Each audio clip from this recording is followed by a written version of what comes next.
So good morning and welcome to another enrichment crafting session for animals here at Niabi Zoo. We make all kinds of craft enrichment for all of our animals as part of their enrichment program.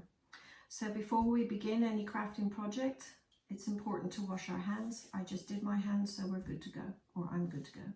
I also have a piece of paper laid on the table to prevent any marks on my countertops. Now today I'm going to try another project. I'm going to be making it up as I go along, so hopefully it is going to work. But I'm going to be using this box that hopefully will turn into an Easter chicken. So with any boxes, before we use any kind of box, and you can use any shape or size box that you wish, but before you do that, if you're making your crafts for any animals, for your pets at home, and you can make it for dogs, cats, small mammals, reptiles, birds, whatever you might have as a pet, will probably enjoy this kind of object as enrichment, where you can hide treats inside or some of their diet. So before you use any boxes, and one of the rules that we follow at Niabi is that we have to make sure that there's no tape of any kind on the box, no sellotape, no masking tape, no duct tape, anything like that. This one doesn't have it, fortunately. We also need to check that there's no labels. So again, this one doesn't have removable labels. I would look inside the box to make sure that there's no residue and that it's clean inside.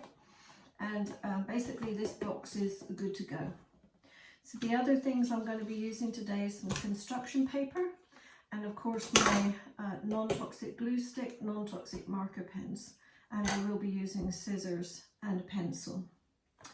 So the first thing I want to do is I'm going to cover this box to cover up the patterns, and using my non-toxic glue stick, I'm going to cover it on the box. I'm not too bothered about covering the base of the box, it won't really be seen, but I'm going to glue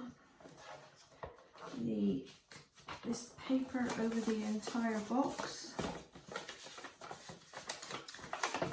To be honest, you don't have, as far as I'm concerned anyway, you don't have to be super neat on this. Our animals will not mind. They will enjoy the box either way. So I'm going to stick this down, hopefully it will stick. I have a little gap, so I better cut the piece out and fill that in. As you can tell, let's pop that in. Let me just glue that piece on there. I probably need to hold it down for a few seconds longer so that the glue actually sticks.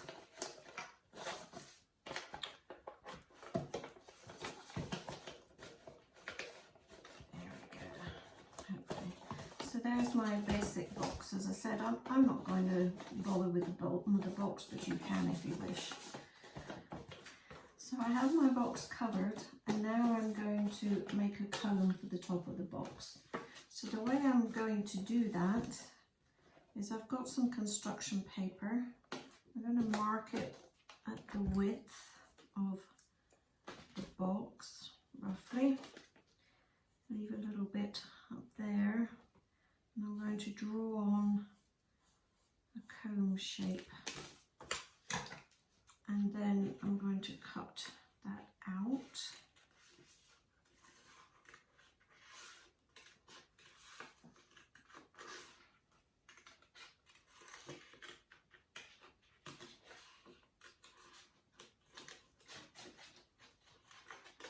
Let's see how this is going to work.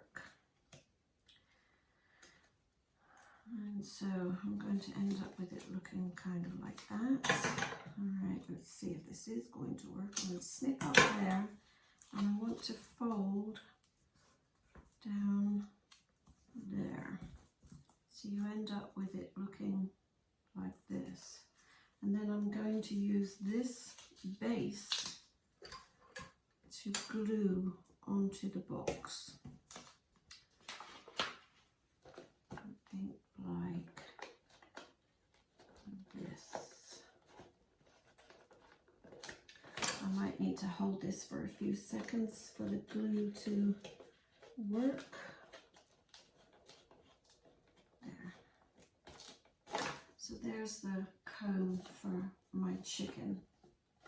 So the next thing I want to do is make a beak for the chicken. And for this I'm going to use kind of a goldy paper. And I drew out a rough diamond shape onto this paper. We'll see how this works. If it doesn't work, I'll try again.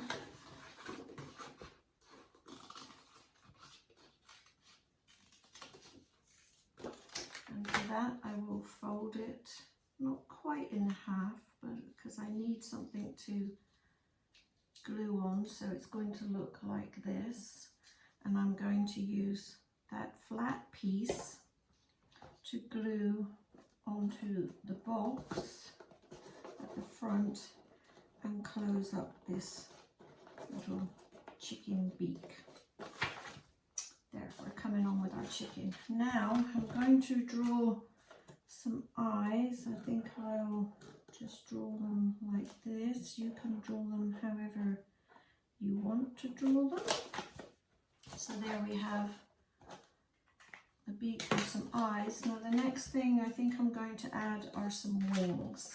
So again, I'm going to guesstimate this. I quite often like to lie my box down on the side, get an idea of the width of the box and length of the box, and then I'm just going to freehand some kind of wing shape, and we'll see how this goes. Now I'm actually going to fold this in half and cut it out so that both of my wings end up the same shape and size.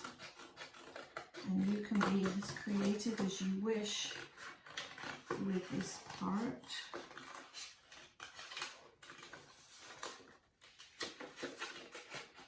Okay, now we have chickens at Niabi and they get enrichment every day of the year like many of our other animals, and maybe they would appreciate having a nice chicken box for Easter, I don't know. Anyway, I have my two wings cut out and I'm now going to just simply glue them, the top part of it, onto the box. I think I'll have it slightly like that.